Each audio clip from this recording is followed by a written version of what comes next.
Tout le monde, donc là je vais vous faire une préparation du filet de porc séché. Donc je l'ai coupé en deux parce qu'il était vachement long. Là j'ai mis 12 heures de salade, j'ai commencé à 10 heures, donc voilà, il est 21 heures, ça fait 11 heures. Voilà, donc là je l'ai je l'ai trempé pour enlever le sel. Donc là je vais prendre du sopalin et enlever toute l'eau grâce au sopalin. Bon, faut faire ça faut appuyer assez fort pour bien enlever l'eau. On va essayer d'aller vite. Si vous faites pas ça et que vous laissez trop d'eau dessus, enfin que du moins vous avez mal entre guillemets séché la viande avec le papier essuie-tout, vous allez avoir des traces de moisissure. Moi j'appelle ça traces de moisissure. Là, quand c'est blanc ça va. Par contre quand c'est bleu et vert, là moi je ne jouerai pas, sinon vous risquerez d'avoir la diarrhée ou quelque chose du genre. Donc là on est plutôt pas mal. Hop, on voit bien. Je vais... Non, là c'est bon, nickel. Par contre, l'autre, je vais le couper le bout pour bien avoir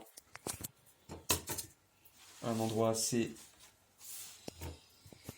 Sinon, je peux le laisser comme ça, ouais, c'est bien. Là, c'est pour vraiment avoir la forme du saucisson, mais bon. Voilà. Après, je vais vous montrer du coup les épices. Bon, j'ai pris du poivre. J'ai pris aussi des herbes de Provence. Donc, genre, il y a du thym et du laurier, il me semble.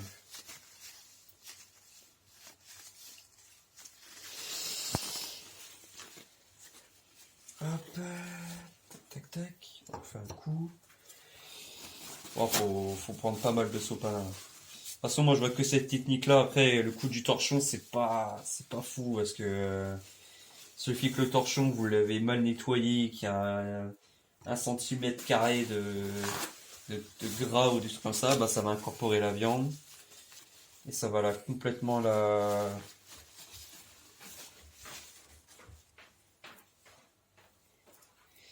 Voilà. Maintenant, on passe à l'étape où est-ce qu'il faut mettre des épices. Donc moi je fais les deux, je refais pareil. Vous là vous blindez, vous blindez, vous blindez. Hop, là aussi. Après si vous voulez vous pouvez quand même cisailler un peu la viande, c'est-à-dire que vous prenez un couteau ou un truc comme ça. Et puis bah vous coupez entre la viande pour que vos épices y rentrent dedans. Moi c'est une technique que je vais faire tout de suite, parce que c'est pas mal comme technique.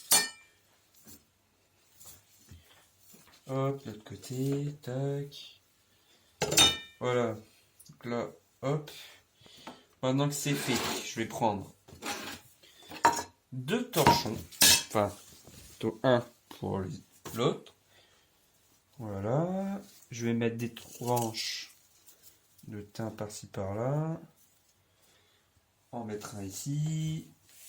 L'enrouler. Donc ça va finir dans mon séchoir. Donc j'ai fait une vidéo à ce sujet sur ma chaîne. On refait la même chose sur l'autre. On reprend des morceaux. Bon, c'est un peu le bordel, mais c'est pas grave. On en remet et on enroule. Et voilà. Bon, maintenant, on n'a plus qu'à les serrer avec du fil alimentaire ou quelque chose du genre. Et voilà, c'est fini.